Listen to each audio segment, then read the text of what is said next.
মদ্যপান, ধূমপান ও মাদক সেবন স্বাস্থ্যের পক্ষে ক্ষতিকর। ভিন্ন স্বাদের গল্পে আপনাদেরকে স্বাগত। আজকের বিশেষ নিবেদন পৃথ্বীরাজ সেনের লেখা শত রজনীর বারবনিতার পঞ্চম পর্ব।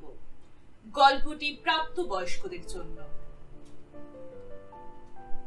সপ্তম রজনী, শান্তা। অনেকক্ষণ ধরে একটা শব্দকে কলম বন্দি করতে চাইছিলেন সোমনাথ। কি আশ্চর্য, এমন তো কোনোদিনও হয় না। সরস্বতীর বরপুত্র তিনি। যখনই ভাসতে থাকে মনের ভাবনাগুলো শরৎ আকাশে উঠতে থাকা পেঁজা পেঁজা তুলোর মতো একটির পর একটি ঘটনার অনুবর্তন ভরিয়ে দেয় তার সোনার সিফার্স কলম, তখন খসখস করে লিখতে থাকেন সাদা পাতার উপর। সোমনাথ মিত্র এই মুহূর্তে বাংলা সাহিত্যের এক অতি জনপ্রিয় ঔপন্যাসিক। অসংখ্য পাঠক পাঠিকার চোখে রোমান্টিকতার জীবন্ত দেবদূত। সোমনাথ মিত্রের বয়স কত হবে? সবেমাত্র 50 পেরিয়েছে। মাথার চুলে অথবা চুল পেতে একটু রূপলির আভাস, তবুও এখনো দারুণ সুপুরুষ তিনি। তার চুনোট করা ধাক্কা পাড়ের ধুতিতে, লখনৌ চিকন অথবা ব্যাঙ্গালোর সিল্কের পাঞ্জাবিতে, হরিণের চামড়ার উল্টানো জুতোতে তিনি অনেক তরুণের চেয়েও বেশি আকর্ষণীয়। কথা বলেন মেপে মেপে। বিশ্ব সাহিত্যের যে কোনো রচনা থেকে অসংখ্য উদ্ধৃতির অলঙ্কারে সাজানো তার শব্দের নির্মাণ প্রতিমা। এহেন সোমনাথ মিত্র কিনা ঘণ্টাখানেক ধরে এক অদ্ভুত অস্থিরতার মধ্যে সময় অতিবাহিত করছেন। হাতে বেশি সময় নেই। পুজো সংখ্যার লেখাটা আজ রাতের মধ্যে শেষ করতে না পারলে খুবই অসুবিধা হবে। যদিও সময়টা জুন মাস, শহর জুড়ে মাঝে মধ্যে রোদের নাচন, আবার কখনো কখনো বৃষ্টির দামামা, তবুও পুজো সংখ্যার জোর প্রস্তুতি শুরু হয়ে গেছে এখানে ওখানে। 7টি উপন্যাসের জন্ম দিতে হবে সোমনাথকে। এখনো পর্যন্ত গোটা 5 শেষ হয়েছে। 6 নম্বরটি নিয়ে এই মুহূর্তে তিনি হিমশিম খাচ্ছেন। কি সেই শব্দ যা তাকে সন্ধে 8টার সময় থেকে উতলা করে দিয়েছে? কি সেই অমোঘ উচ্চারণ যা তার নিউ আলিপুরের ফ্ল্যাটের বাতাসকে করে তুলেছে বিষাক্ত? কোন এক রমণীর উলঙ্গিনী শরীরের বর্ণনা দিতে গিয়ে দিশাহারা হয়ে পড়েছেন সোমনাথ। অথচ এমনটি হওয়ার কথা নয়। কৈশোর অতিক্রান্ত দিন থেকেই তিনি কলকাতার বার বনিতাদের সাথে নিয়মিত ওঠা বসা করেছেন। নিন্দুকেরা আড়ালে আবডালে বলে থাকে সোমনাথ বাবু যা লেখেন তার সবই হলো তার জীবনের প্রত্যক্ষ অভিজ্ঞতার ফসল। যেসব কথা শুনে মুচকি মুচকি হাসেন সোমনাথ বাবু আর বলেন, জীবনের যে সব ঘটনায় ছায়া পড়েনি মনের আয়নাতেই তার প্রতিফলন আনতে গেলে আয়নাটা ধূসর ঝাপসা হয়ে যায় অথবা ভেঙে যায় খণ্ড বিখণ্ড হয়ে। এসব বিরূপ সমালোচনাকে আরশোলার মতো উড়িয়ে দিতেই ভালোবাসেন তিনি। কেননা তৃপ্ত পৌরুষের প্রতীক সোমনাথ জানেন, যতদিন পাঠক পাঠিকার দরবারে তার আসন পাতা ততদিন এইসব সমালোচনাতে কিছুই হবে না তার। লেখাটা শুরু হয়েছিল দারুণ ভাবে। কোন এক সমকামী রমণী আঁকড়ে ধরেছে তার মাকে। দুজনেই এখন সাইতার লেপের আড়ালে। ডিসেম্বরের সন্ধ্যায় কলকাতায় শীত পড়েছে বেশ জাঁকিয়ে। কেউ বুঝতে পারছে না অন্যের মনের ভিতর এখন কি ভাবনার স্পন্দন, কিন্তু সব কেমন এলোমেলো হয়ে যাচ্ছে। মা আর মেয়ের মধ্যে গড়ে ওঠা এই শরীরের সংঘাত কেমন ভাবে শব্দের বিন্যাসে সাজাতে হবে তা ভাবতে গিয়ে বেসামাল হয়ে পড়েছেন সোমনাথ মিত্র। পুড়ে গেছে দুটো সিগারেট, শেষ হয়ে গেছে গবলেটের পেগ তিনেক মাল, ঘূর্ণি হাওয়ার নাচন লেগেছে ঘরের মধ্যে, তবুও ঠিক জায়গাতে এসে পৌঁছতে পারছেন না তিনি। এমনটি ঘটে মাঝে মধ্যে, যখন হারিয়ে যায় ভাবনারা, যখন কল্পনারা আর পাখা বিস্তার করে উঠতে চায় না, তখন নিজেকে কেমন অসহায় মনে হয় সোমনাথ মিত্রের। মনে হয় এই সোনার কলমের ধার যদি এভাবে শেষ হয়ে যায় তাহলে পাঠক পাঠিকারা তাকে রাস্তার আস্থা করে ছুঁড়ে ফেলে দেবে আর নতুন এক সোমনাথ মিত্রের জয়গান গাইবে। এই কথাটা মনে হওয়া মাত্র মুষ্টিবদ্ধ হাতে তিনি সশব্দে আঘাত করলেন তার সেন্টার টেবিলের কাচের উপর। ঝনঝন করে কেঁপে উঠল কাঁচ। আরেকটু হলে সেখানে চির ধরে যেত। না, এখানে নয়। এই অবস্থা থেকে মুক্তি পেতে হলে এখনই তাকে ছুটতে হবে চেতলা হাতে। যেমনটি ভেবেছিলেন তেমনটি করতে হবে। মনের মধ্যে যে ভাবনার উদয় হয় একবার, তাকে কাজে পরিণত না করা অবধি এক মুহূর্ত স্থির থাকতে পারেন না সোমনাথ বাবু। এটাই তার বরাবরের অভ্যেস। এমন ভাবেই তিনি তার ইচ্ছার কুড়িকে কাজের পাপড়ি করে মেলে ধরেছেন। নিউ আলিপুর থেকে চেতলাহাট চলতি পথে মিনিট 15 সময় লাগে। আনমনে একটা 555 ধরিয়ে সোমনাথ বাবু কখন যে পৌঁছে গেছেন চেতলাহাটে চট করে বুঝতে পারেননি। যখন মন খারাপ হয় তার, যখনই শব্দের পর শব্দের খেলা খেলতে আর ভালো লাগে না, মনে হয় কোথায় যেন তাল কেটে যাচ্ছে, তখনই তিনি এমন ভাবে সম্মোহিতের মতো হাজির হন চেতলাহাটের সাজানো ফ্ল্যাটে। কয়েক বছর আগে সাত করে এক কুসুম কলিকে তিনি সেখানে চয়ন করেছেন। মেয়েটির নাম শান্তা। হঠাৎ দেখলে মনে হয় সে বুঝি কোনো বার বনিতা নয়, সে উঠে এসেছে জীবনানন্দের রোমান্টিক কবিতার পাতা থেকে। গায়ের রং খুব একটা ফর্সা নয়, তবে সমস্ত শরীর ঘিরে এই আশ্চর্য লাবণ্য ঝরে পড়ে, যেন পদ্ম দিঘির টলটলে কালো জল। একরাশ চুলের বন্যা আছে তার, ভারী সুন্দর চোখ দুটি, মনে হয় সেখানে যেন অতলান্ত সমুদ্রের ছায়া কাঁপছে। 3 বছর আগে কলকাতার এক বিখ্যাত লাল আলোর বৃত্তে এই শান্তাকে আবিষ্কার করেছিলেন সোমনাথ মিত্র। লেখার তাগিদে অথবা অভিজ্ঞতার সঞ্চয়ে মাঝে মধ্যেই তাকে পা রাখতে হয় এসব গণিকা পল্লীতে। বেশিরভাগ ক্ষেত্রেই এক একটি শরীর সংযোগ ডেকে আনে একরাশ ঘৃণা আর এক মুঠো তিতিক্ষা। কিন্তু সেবার শান্তাকে দেখে সোমনাথ বাবুর মনে হয়েছিল এখনো পৃথিবীতে অবশেষ আছে কিছু অনুরাগ। তাই বোধহয় এখনো সকালে সূর্য ওঠে আর মানুষ কবিতা ভালোবাসে। নেহাতি ভাগ্যের চাকায় ঘুরতে ঘুরতে শান্তাকে সাজাতে হয়েছে দেহ পসারিনীর বেশে, কিন্তু তার মধ্যে এক সত্যিকারের পাষাণ প্রতিমা বিরাজমান। শান্তার সাথে মাস 6 ঘনিষ্ঠতার পর নেহাত দুঃসাহসের ঘোড়ায় সওয়ার হয়ে সোমনাথ বাবু তাকে নিয়ে এসেছিলেন চেতলাহাটের একতলা ফ্ল্যাটে। পাশেই কালীঘাটের গণিকা পল্লীর উত্তেজনা।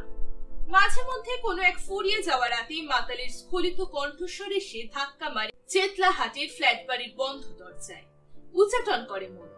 সোমনাথ বাবু মানুষের জীবনযাত্রা লেখে জীবিকা চালান। তিনি জানতেন শান্তা কোনোদিনও বিশ্বাসঘাতিকা হবে না।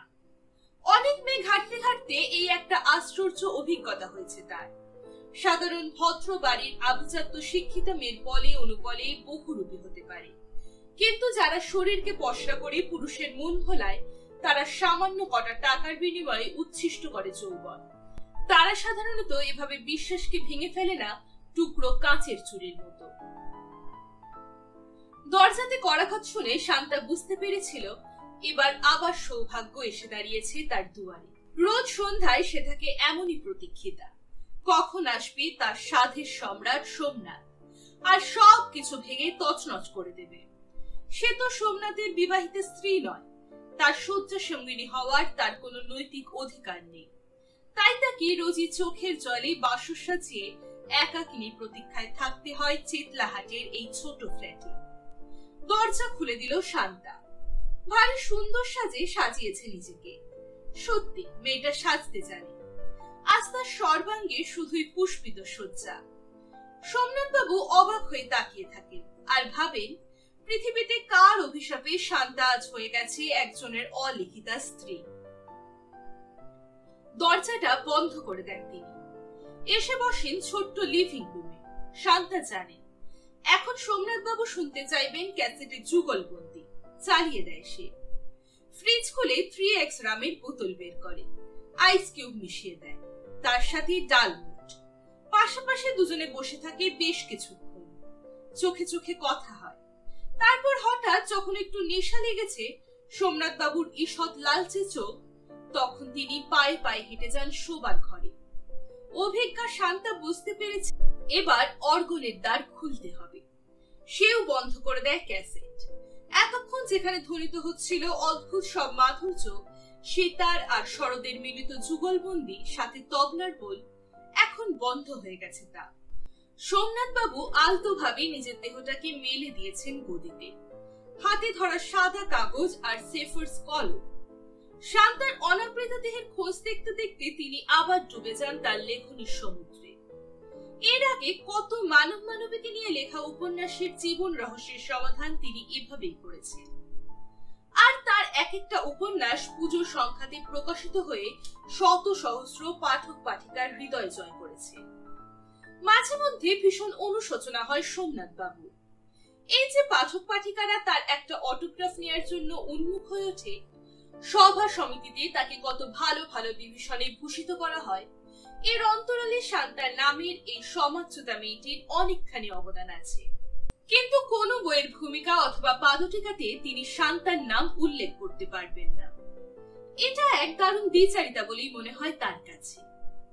ধীরে ধীরে শান্তা উন্মোচিতা করে নিজেকে, যেমন ভাবে পূর্ণ বিকশিত সত্তল মেলে ধরে তার পাপড়ির টানা, খসে পড়ে তার হালকা হলুদ শাড়ি নাচল, মেদ বর্জিত সুটাম তনুবাহার। সোমনাথ বাবু অবাক বিস্ময়ে তাকিয়ে থাকেন। এই শরীরের প্রতিটি লোমকূপ তার চেনা।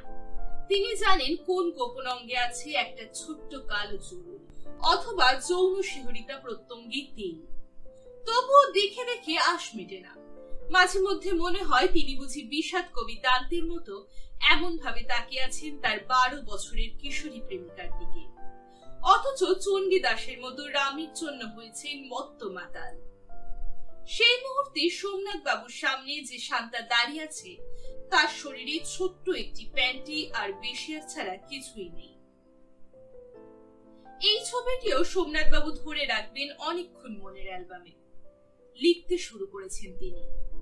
মা আর মেয়ের সমকামিতা যে গল্পটা নিউ আলিপুরের ফ্ল্যাট বাড়িতে শেষ হয়, সেটা এখানেই শেষ করতে হবে। টিকটিক করে এগিয়ে চলেছে সময়ের কাঁটা, সেদিকে কোনো ভ্রুক্ষেপ নেই তার। বেশ দেরি হলে আজকে নিশি সজ্জা পাতা হবে চেতলাহাটের এই প্রকোষ্ঠে। ব্যাপারটা এখন অনেকেই জেনে গেছে। জনপ্রিয়তার যে চূড়াতে পৌঁছে গেছেন, সেখানে কোনো অপমানই কলঙ্কের কাঁটা হয়ে বেঁধায় না তাকে। তিনি জানেন, যতদিন অক্ষুণ্ণ থাকবে সাহিত্যের এই অহংকার, ততদিন সকলে মুখ বুজে সহ্য করবে তার স্বেচ্ছাচারিতা। চূড়া থেকে সমতলে প্রথিত হওয়ার মুহূর্তে আবার সমালোচকদের উদ্ধত দৃষ্টি ছুড়ে দেওয়া হবে তার দিকে। একটু বাদে নিজেকে একেবারে অনাবৃতা করে দেয় শান্তা। তারপর শুরু করে তার মোহিনী নৃত্য ভঙ্গি। সত্যি নাচতে জানে মেয়েটি। ভরত নাট্যশাস্ত্রে যত রকম আবেগ আর আকুতি আছে, তার সব কটি যেন একে একে ফুটে উঠতে থাকে সম্পূর্ণ উলঙ্গা শান্তার শরীরে। যদিও ঘরের মধ্যে ঘুরছে পাখা, তবুও নৃত্যের তালে তালে একটু শীত শিকতা হয়েছে শান্তা। মদের নেশাতে আচ্ছন্ন সোমনাথ বাবুর মনে হচ্ছে শান্তা যেন এক জীবন্ত অপ্সরা, কোন দুরন্ত অভিশাপে মাটির পৃথিবীতে এসে ক্ষণকালের জন্য পা রেখেছে। তন্ময় হয়ে নেচে চলেছে শান্তা। তুফান মেলের মতো এগিয়ে চলেছে সোমনাথ বাবুর সোনার কলম। যখন সোমনাথ বাবু থামতে বললেন, তখন ঘড়ির কাঁটা আবেগে আশ্লেষে পরস্পরকে জড়াজড়ি করেছে এক সোহাগ তৃষিতা পুরুষ নারীর মতো। অর্থাৎ রাত 12টা বেজে গেছে। আজকের মতো অধিবেশন শেষ। আবার যখন তৃষিত হবে হৃদয়, উন্মুখ হবে মন, তখন এমন ভাবেই এক নিশি কুটুম্বের মতো সোমনাথ বাবু হানা দেবেন শান্তার ফ্ল্যাটে। ঠিক এমনটি চলে আসছে গত কয়েক বছর ধরে। আজকে কি বাড়ি ফিরবেন? বাড়ি মানে নিউ আলিপুরের ওই সাজানো ফ্ল্যাট, নাকি শান্তার আরাম কুঠিতে বাকি রাতটুকু থাকবেন তিনি তন্দ্রাচ্ছন্ন? পেগের পর পেগের নেশা জমছে মাথার বসে। বেগম আফতারের কোনো একটা গান চালিয়ে দিল শান্তা। উড়ে যা কালো বুলবুল, অপূর্ব গায়িকার ছন্দ স্রোতের মতো আঁকড়ে ধরছে ঘরের চারপাশে। ভারী মনোমুগ্ধকর এই পরিবেশটি অকারণে নষ্ট করতে চাইছেন না সোমনাথ বাবু। আঙুলে আঙুল জড়িয়ে কত না কথা বলার ইচ্ছা হচ্ছে। থেকে থেকে অপলক চেয়ে থাকা, মনে হচ্ছে তারা যেন কলেজ পালানো কিশোর কিশোরীর মতো এখন বিনিময় করছে প্রেম সুধা। কিন্তু আজ ফিরতেই হবে সোমনাথ বাবুকে। সারা রাত বেশ কিছু ক্যাসেটের কাজ করতে হবে। রাত তখন 1টা বেজে গেছে। ধীরে ধীরে বেরিয়ে এলেন তিনি চেতলাহাটের ফ্ল্যাট থেকে। পা রাখলেন নির্জন নিস্তব্ধ রাস্তায়। কেউ কোথাও জেগে নেই। শুধু রাত জাগা কুকুরেরা এই নিশি রাতের আগন্তুককে দেখে বিকট চিৎকার করতে শুরু করেছে। ছোট্ট পথ, ফুরে আসে তাড়াতাড়ি। চেতলাহাট থেকে নিউ আলিপুর। একদিকে নিদারুণ শরীরের তৃষ্ণা আর নিখত ভালোবাসার লাল রুমাল, অন্যদিকে পরম নিশ্চিন্ত নিরাপত্তার কাঙ্ক্ষিত মুহূর্ত। মাঝে মধ্যে এই দুয়ের টানাপোড়েনে দ্বিধা বিভক্ত হয়ে যান সোমনাথ বাবু। রক্তাক্ত হয় হৃদয়। তিনি মনে মনে ভাবেন কোন দিকের আকর্ষণ তার কাছে বেশি, স্ত্রী বিপাশা নাকি রক্ষিতা শান্তা? কে তাকে মধ্যরাতে হাতছানি দিয়ে ডাক দেয়? কে তার হঠাৎ ঘুম ভাঙা মুহূর্তে বাদলা কুয়াশার আবরণে ঢাকা মেঘলা হয়ে চোখের সামনে এসে দাঁড়ায়? যদিও এ জীবনে অনেক মানবী জটিল আর গোপন রহস্যের কথা তিনি লিখেছেন, লিখে অর্জন করেছেন যশ, খ্যাতি আর সম্মান, কিন্তু তিনি জানেন নিজের জীবনের এই সমস্যার কোনো সদুত্তর তিনি কোনোদিনও পাবেন না। তাই জীবনের শেষ প্রহর পর্যন্ত এক রাত জাগা বাঞ্জারার মতো চেতলাহাট থেকে নিউ আলিপুরের আসা যাওয়াতে ব্যস্ত থাকবেন। অষ্টম রজনী। মনে হয় বুঝি সূর্য ডোবা কোনো বিকেলের আকুল প্রতীক্ষা। মাথার এলোমেলো চুল, সেখানে টুকরো টুকরোই রূপলি আভা। হাই পাওয়ারের চশমা। তার অন্তরাল থেকে অন্তর্ভেদী দৃষ্টি ঠিকরে বেরিয়ে আসে, বুঝি শব্দভেদী বান। খুব নামী শিল্পী তিনি, রজত শুভ্র চৌধুরী। দেশ বিদেশে অসংখ্য গ্যালারিতে তার ছবি আছে। মাঝে মধ্যে একাডেমি অফ ফাইন আর্টস অথবা সিগমা আর্ট গ্যালারিতে একক ছবির প্রদর্শনী হয়। আমরা যেভাবে শ্যামবাজার বা গড়িয়াহাট যাই, তেমন ভাবেই রজত শুভ্র ফ্র্যাঙ্কফুর্ট কিংবা বনে ঘুরে আসেন। যত খ্যাতি তার চারকোল পেন্টিং এ, বিশেষ করে স্নান সিক্তা রমণীর দেহের ছবি তিনি অকারণ দুঃসাহসে এঁকে ফেলেন। রজতবাবু জানেন একজন উলঙ্গা রমণীর শরীরের জ্যামিতিক ভঙ্গি। কোন এক বৈশাখের দুপুরে যে যুবতী মেয়েটি এই মাত্র ফিরল কালো টলটলে পদ্ম দিঘির জলে স্নান করে, যার চুল থেকে এখনো টুপটাপ শিশিরের মতো ঝরছে জলকণা, যে তার ঈষৎ উদ্ধত দুটি স্তনের বাঁধনের ওপর গিট দিয়ে ঢেকে রেখেছে তার পরনের শাড়িখানি, তার চলার প্রতিটি ভঙ্গিমাতে গ্রীবা অথবা কুক্ষি দেশে কি ধরনের রেখা আঁকতে হয় রজতবাবু অনেকদিন ধরেই সেটি আয়ত্ত করেছে। অথবা সেই শরীরের শৈলিনী মধ্যরাত্রে যে ঝড়ো ঝড়ো ঝর্ণাতলায় মেতে ওঠে তার পুরুষ নাগরদের সাথে, লজ্জাকে যে দূর আকাশের চাতক পাখি করে উড়িয়ে দিয়েছে কোথায় কে জানে। সেই মেয়েটির কোনো এক নৃত্য তার উলঙ্গ ভঙ্গিমা চারকোল ড্রয়িং এ কেমন দেখায় সেই খবরও জানা আছে রজতবাবু। ইয়ার বন্ধুরা মদের আড্ডাতে মুখ টিপে বলে, রজতের কাণ্ড কারখানা শুধু ল্যাংটো মেয়ে মানুষদের নিয়ে, এছাড়া আর কিছুই বোঝে না। বন্ধুদের কাছ থেকে উড়ে আসা এইসব বাক্যবাণে এতটুকু বিচলিত হন না রজতবাবু। কিশোর বয়স থেকেই স্পষ্ট বক্তা তিনি। যেটাকে ভালো বলে ভেবেছেন সেটা রাতের কালো অন্ধকার হোক বা পাপের পঙ্কিল বিবর, তাতেই পদচারণা করে এক অসম্ভব আত্মতুষ্টি পেতে চান। এর জন্য মূল্য তাকে দিতে হয়েছে অনেক। এক এক করে হারিয়ে গেছে প্রিয়জনেরা। দেখতে দেখতে পরিচিতের সংখ্যা এখন আঙুলের মধ্যে গোনা যায়। তবুও কেউ টলাতে পারেনি রজতবাবুকে তার নিজস্ব মতবাদ থেকে। এই মুহূর্তে রজতবাবু ব্যস্ত আছেন ক্যামাক স্ট্রিটের স্টুডিওতে। বাইরে এখন আকাশ জুড়ে প্রাক শরতের কালো মেঘ আর বিদ্যুতের লুকোচুরি খেলা। ঘরের ভেতর বিরাজ করছে শীততাপ নিয়ন্ত্রিত শান্ত পরিবেশ। বাতাস এখানে বেশি প্রবাহিত হতে ভয় পায়। এখানকার সবকিছুর মধ্যে এক নিয়ম হারা নিয়মের রূপরেখা আছে। রজতবাবু স্টুডিওতে এখন দাঁড়িয়ে আছে যে মেয়েটি, তার অসম্ভব ফর্সা দেহের কোথাও এতটুকু কাপড়ের আবরণ নেই, যে এক দৃপ্ত হেলেনের মতো ঈষৎ মেলে ধরেছে তার কামার্ত কবুতর সদৃশ্য দুটি লোভনীয় শ্রীফল।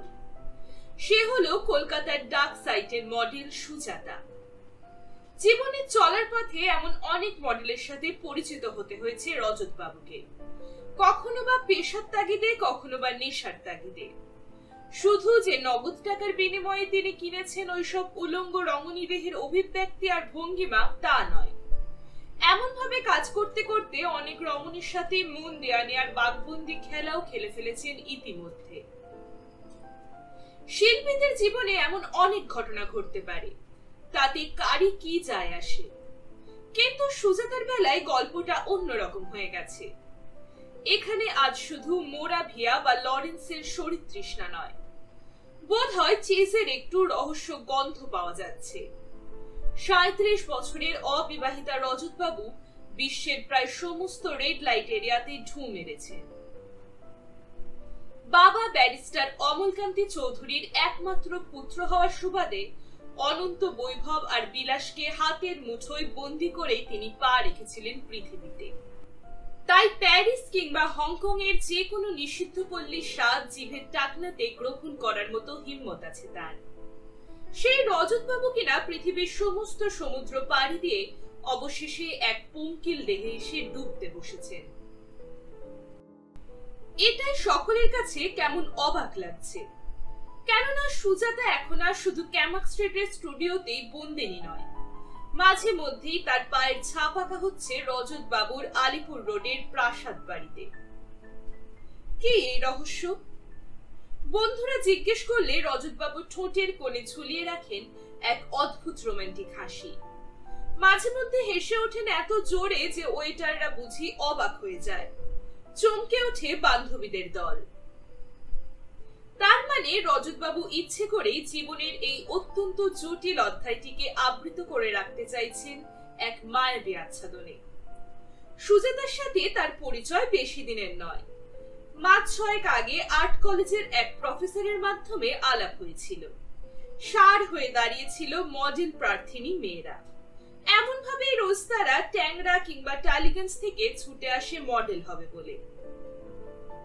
দিনের অন্য সময় যারা স্নেহময়ী জননী অথবা পতিগত প্রাণা পত্নী, তারাই দুবেলা দুমুঠো অন্যের সংস্থানে অনায়াসে শাড়ি সায়া ব্লাউজ খুলে দাঁড়ায় শিল্পীদের চোখের সামনে। ঘন্টার পর ঘন্টা চড়া আলোর সামনে এভাবে দাঁড়িয়ে থাকতে থাকতে এতটুকু ক্লান্তি এসে বাসা বাঁধে না তাদের মনে। কোথাও কোনো অপমান দগ্ধ করে না তাদের। এমনকি অভিমানের ঝরা ফুলের মালাও তারা কখনো আনমনে ঝোলায় না তাদের গলায়। মনে হয় এই পেশার সাথে তারা বোধহয় একেবারে জড়িয়ে পড়েছে, অথবা নগ্নিকা মডেল কন্যার ভূমিকাতে অভিনয় করতে করতে হয়ে গেছে আবেগ শূন্য রক্ত মাংসের এক নারী। সুজাতার দিকে হঠাৎ দৃকপাত করে বুকের ভেতর ভিসুভিয়াসের আগুন জ্বলে উঠেছিল রজতবাবুর।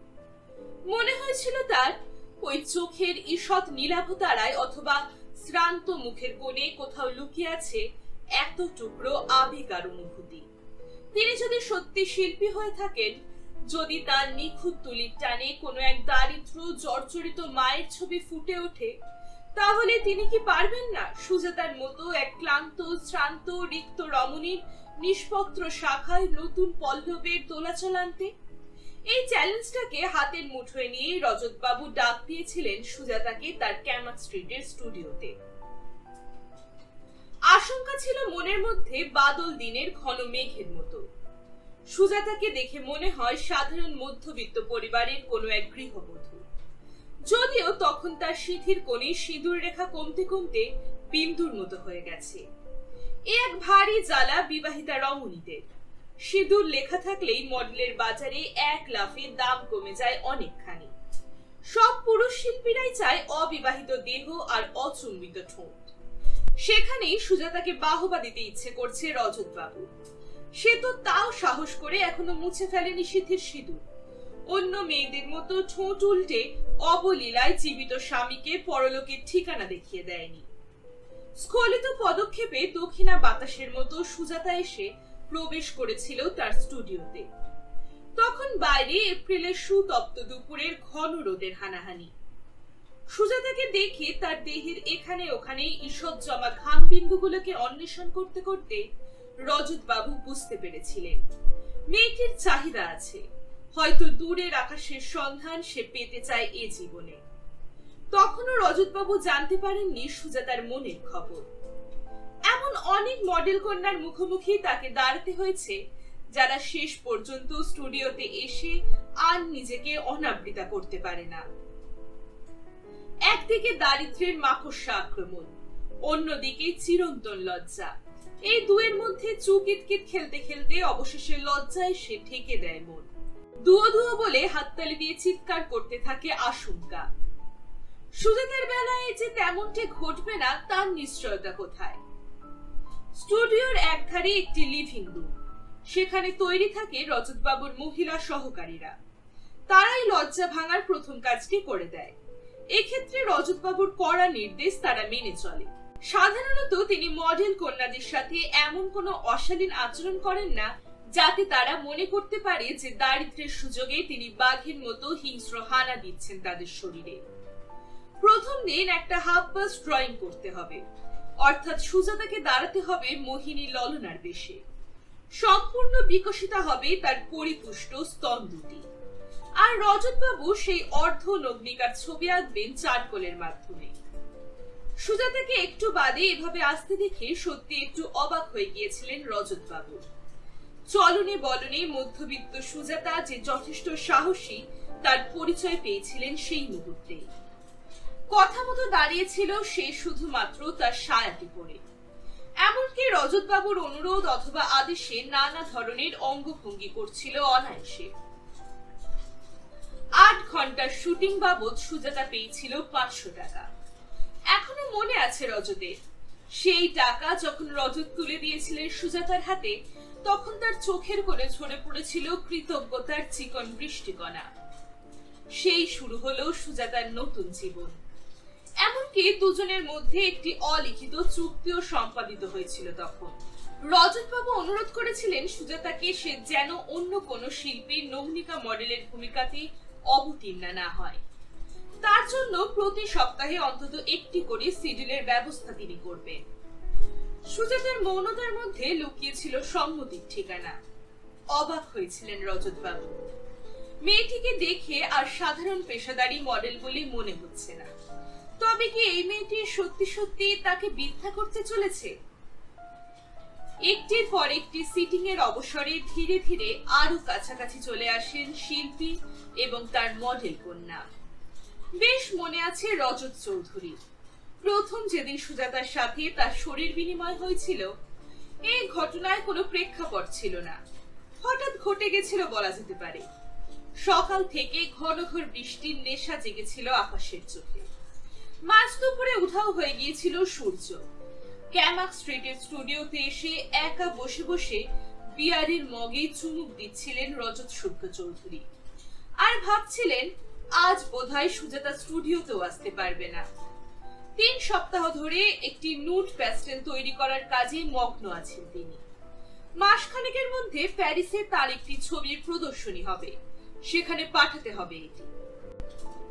ভাবতে ভাবতে ভাবনাটা যখন আরেকটু উৎকণ্ঠার মুখোশে ঢেকেছে মুখ, তখনই কলিং বেলের সুমিষ্ট শব্দ এবং দরজা খুলতেই বৃষ্টি স্নাতা সুজাতা।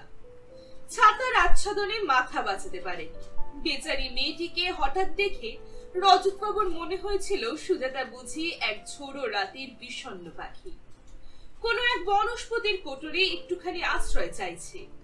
ঠিক সেই মুহূর্তে সুজাতার জলে ভেজা ঠোঁট দুটিকে পরম মমতায় চুম্বন করতে ইচ্ছা হয়েছিল রজতবাবু। নিজেকে সামনে নিয়েছিলেন তিনি, যদিও স্টুডিওতে কেউ ছিল না। তবে শিল্পীদের সাথে মডেল কন্যাদের সংরাগের এমন অনেক রসালো গল্পগাথা ছড়িয়ে আছে আর্ট কলেজের পোর্টিকো কিংবা চত্বরে। তার কাছে এই নিরামিষ চুম্বন অভিসার কোনো দাগ টানার মতো ঘটনাই ঘটাবে না। কথা মতো সেদিনই ছবিটা শেষ করতে হবে। দেখতে দেখতে অতিক্রান্ত হয়েছিল দীর্ঘ প্রহর। বিকেল হওয়ার সাথে সাথে সন্ধ্যের ভূতটা ঝাঁপিয়ে পড়েছিল শহর কলকাতায়। তখনও নোট ছবিতে শেষ টান বাকি ছিল রজত শুক্ল চৌধুরী। একই মাথার মধ্যে বিয়ারের দাপাদাপি, তারপর এই বৃষ্টি ভেজা শেষ বিকেল। সামনে সুজাতার মতো এক লোভনীয়া রমণীর অনাবৃতা শরীর। সব মিলেমিশে বাজিয়ে দিয়েছিল ইহুদি মেনুহিনের বেহালা অথবা কোনো এক ব্যান্ড মাস্টারের অর্কেস্ট্রা। কাজ শেষ হবার পর লিভিং রুমে রজত ডেকেছিলেন সুজাতাকে। আঁচলে কোন রকমে নিজেকে জড়িয়ে সুজাতা পৌঁছে গিয়েছিল সেখানে। মনের মধ্যে এতক্ষণে এতটুকু শঙ্কা এসে ভর করেছে। রাত 10টা বেজে গেছে। শহর কলকাতা হয়ে গেছে জনহীন। অনেক দূরের পথ তাকে পাড়ি দিতে হবে। স্বামী অথবা ছোট ছেলেমেয়েরা জানে না তার আসল পরিচয়। তাদের চোখে সুজাতা কোনো এক কোম্পানির সেলস গার্ল অফিসে অফিসে ঘুরে বই বিক্রি করাটাই তার পেশা। অভয় দিয়েছিলেন রজত শুভ্র চৌধুরী। সময় মতো তার ফিয়েট পৌঁছে দেবে সুজাতাকে তার নিরাপদ আশ্রয়। তারপরে হঠাৎ কেন যে তিনি সুজাতাকে আঁকড়ে ধরেছিলেন তার প্রশস্ত বুকে, আর এক অবুঝ ভালোবাসার অঙ্গীকারে ওই মেয়েটির স্তন অন্তরালে রেখে দিয়েছিলেন তার মুখখানি, আজও সেই প্রশ্নের কোনো সদুত্তর তিনি খুঁজে পাননি। নারী খাদক হিসাবে যথেষ্ট কুখ্যাতি আছে রজত বাবু, কিন্তু এর আগে তিনি কোনোদিনও কোনো অসহায়া রমণীকে এভাবে বিদ্ধ করেননি। এটা তার পৌরুষের এক আশ্চর্য অহংকার। সেই বৃষ্টি ঝরা প্রথম রাত্রে হঠাৎ হারিয়ে গিয়েছিল সমস্ত কুসংস্কারের বন্ধন কিছুক্ষণের মধ্যেই। রজত আর সুজাতা অবাক হয়ে পরস্পরকে আবিষ্কার করেছিল দুধ সাদা ডিভানের শায়িত অবস্থায়। তখন আবেগ আর উন্মাদনা এসে গ্রাস করেছিল তাদের। ক্ষণকালের জন্য তারা বিস্মৃত হয়েছিল সবকিছু। অবশেষে যখন বৃষ্টিতে তাপিত বসুন্ধরার বুকে নেমে আসা বাড়িধারার মতো নিষ্ক্রান্ত হয়েছিল রজতের পৌরুষ, তখনই লজ্জায় দুহাতে মুখ ঢেকেছিল সুজাতা, আর অস্ফুট আর্তনাদে বলেছিল, এ আপনি আমার কি করলেন?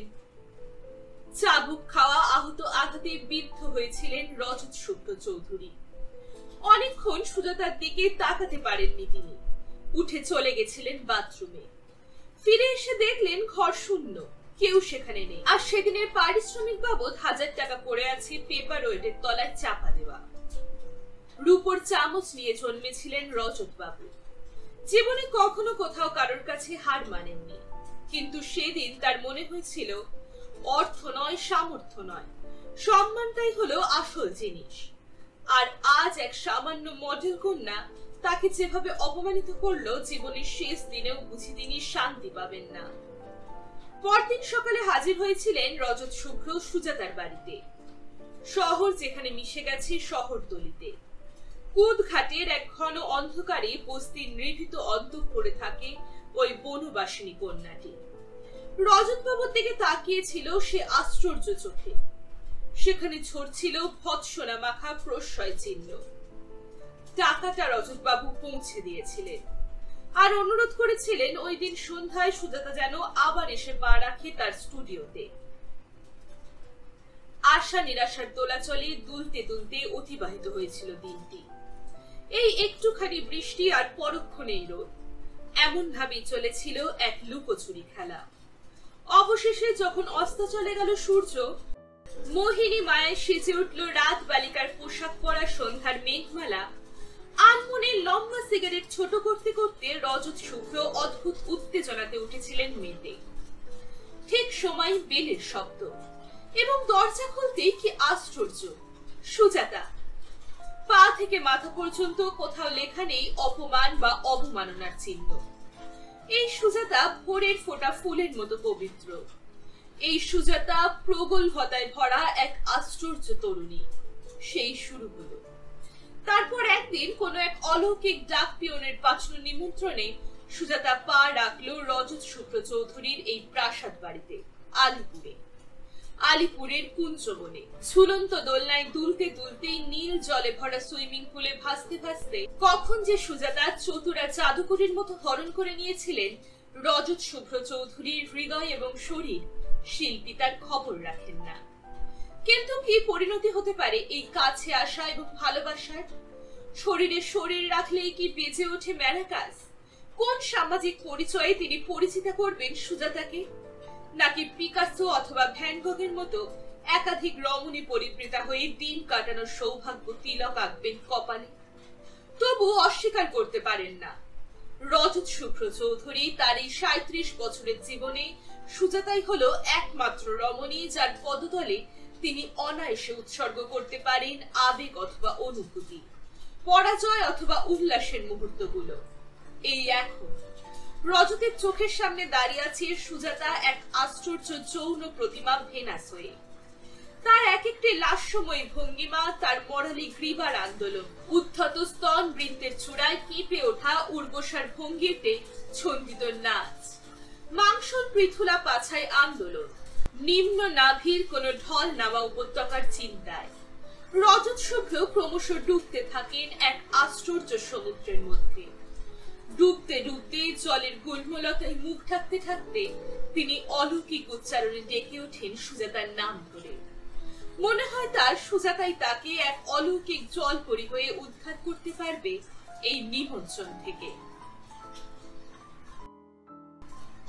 এতক্ষণ শুনছিলেন শত রজনীর বালবনিতার পঞ্চম পর্ব। গল্প পাঠে আমি শ্রী, সাউন্ড ডিজাইনে আইএট ভিজুয়াল। আগামীকাল পরের রজনীর গল্প শুনতে ভুলবেন না, আর অবশ্যই চ্যানেলটিকে সাবস্ক্রাইব করবেন।